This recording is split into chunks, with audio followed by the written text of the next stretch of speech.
So finally stranger thing season 5 volume 1 দেখে complete করলাম। তো দেখো, একদিকে স্ট্রেঞ্জার থিং সিজন 5 নিয়ে মারাত্মক হাইপ ছিল, লোকে আলাদাই এক্সাইটেড।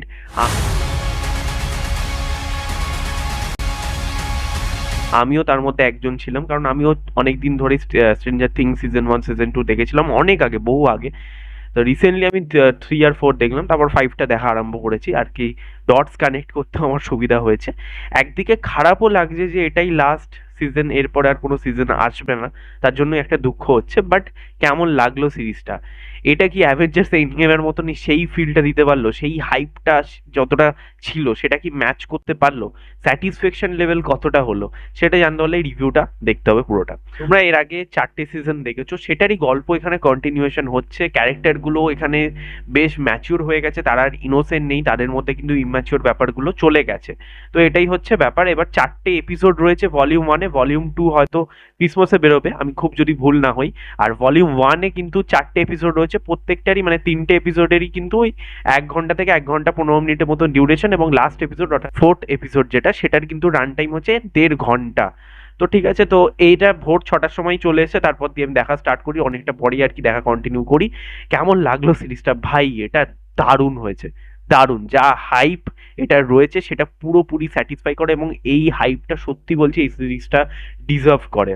এটা মোটেও, যারা অনেকে বলি শুনেছি আমি, অনেকেই আর কি সোশ্যাল মিডিয়া এটা নিয়ে বলে যে এটা নাকি খুব ওভার হাইপড, খুব ওভার রেটেড একটা সিরিজ, সেটা কিন্তু নয়। সিরিজটার মধ্যে যথেষ্ট পরিমাণে স্পেকটাকেল, গল্প এবং ইমোশনাল অ্যাঙ্গেলগুলো রয়েছে। স্পেশালি আমার এই সিরিজটার মধ্যে সবচেয়ে যেটা ভালো দিক লাগে সেটা হচ্ছে শুরুতে যেভাবে ওয়ার্ল্ডটাকে এস্টাবলিশ করে, ওয়ার্ল্ডটাকে যেভাবে বিল্ড করে, সেটা কিন্তু বেশ দেখবার মতন। ঠিক আছে, এরমই নয় যে শুরু থেকেই ভাই যা হচ্ছে মেন প্লটে ঢুকে যাওয়া, তা নয়। প্রথমে কিছু সাব প্লট এবং যেভাবে ওয়ার্ল্ডটাকে দেখে যেভাবে এস্টাবলিশ করে গল্পের মধ্যে, সেটা দেখতে কিন্তু খুবই ভালো লাগে। এই হচ্ছে একটা পজিটিভ দিক আমি বললাম। সেকেন্ড পজিটিভ দিক যদি বলি, এখানে যেভাবে সাসপেন্স, থ্রিল এবং মিস্টিরিয়াস, তাছাড়া কিছু সুপার ন্যাচারাল এলিমেন্টকে যেভাবে ইউজ করেছে, সেটা কিন্তু বেশ শকিং, বেশ দেখতে ভালো লাগে।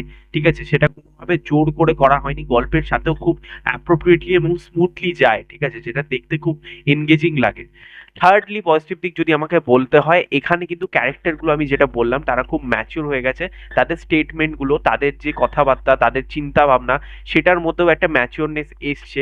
সেটা দেখতে কিন্তু আরো ভালো লাগে, আরো জিনিসটাকে খুব, মানে হয় না আর কি, যেটা আমরা ছোটবেলা দিয়ে দেখে আসছি, সেই ক্যারেক্টারগুলোর সাথে একটা ইমোশন, তার সাথে এখন যে তাদের একটা মানে সোশ্যাল কনফ্লিক্ট যেটা এসছে আর কি তাদের মাইন্ডসেটের মধ্যে, সেটা কিন্তু পুরোপুরি এখানে এস্টাবলিশ করেছে খুব ভালোভাবে। প্রত্যেকজন আর কি মেন আর কি ক্যারেক্টার বলতে পারো বা প্রোটাগনিস্ট বলতে পারো, সবার ইম্পর্টেন্স এখানে খুব ভালোভাবে রাখা হয়েছে। এবং এই হকউইন্স সিটিটা পুরোপুরি কিন্তু একটা যুদ্ধ মহলের ওপর, মানে পুরো একটা যুদ্ধক্ষেত্র আর কি হয়ে উঠেছে, যেটা দেখতে কিন্তু ভিজুয়ালি দারুণ লাগছে। এবং স্পেশালি স্ট্রেঞ্জার থিংসে যেরকম আর কি লাইটের কাজ, যেরকম সিনেমাটোগ্রাফির কাজ, সেটা তোমরা সকলেই জানো। এই জিনিসগুলো কিন্তু বলিউড বা অন্যান্য সিনেমার, ভাষা সিনেমায় কিন্তু বারবার আমরা দেখেছি যে ওখান থেকে ইন্সপায়ার হয়েছে ওই যে সিনেমাটোগ্রাফির কাজ বা লাইটের কাজগুলো। সেটা তো স্ট্রেঞ্জার থিংকে একটা আলাদাই মানে বানিয়ে দেয় আর কি, আমাদের কাছে ইমোশন লাগে, এটা দেখলেই দারুণ লাগে। তো এক কথায় কিন্তু স্ট্রেঞ্জার থিং বেশ বেশ ভিজুয়ালি এনগেজ, ভিজুয়ালি কিন্তু খুব ভালো ট্রিট দেয়। এবং লাস্ট ভাই 15 মিনিট শকিং। ঠিক আছে, ওই ক্লাইম্যাক্সে যা দেখায় না, মানে ব্যাপক, এবং ভলিউম 2 এর জন্য আপনাকে অপেক্ষা করতে বাধ্য করায়।